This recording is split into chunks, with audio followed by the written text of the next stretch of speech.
पिकामध्ये तण नियंत्रण करण्यासाठी कोणत्या तणनाशकाची फवारणी करावी, चला तर पाहूया।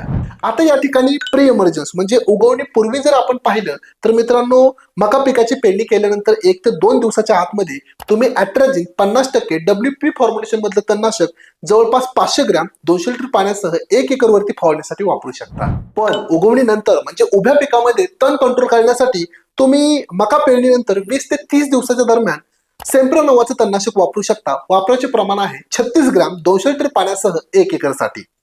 तुम्ही लॉडिस वापरू शकता। वापराचे प्रमाण आहे 115 मिली 200 लिटर पाण्यासह 1 एकर साठी। तुम्ही टिंजर देखील वापरू शकता। वापराचे प्रमाण आहे 30 मिली 200 लिटर पाण्यासह 1 एकर साठी। किंवा तुम्ही सिंजेंटा कंपनीचं कॅलरीज एक्स्ट्रा वापरू शकता। वापराचे प्रमाण आहे 1400 मिली 200 लिटर पाण्यासह 1 एकर साठी।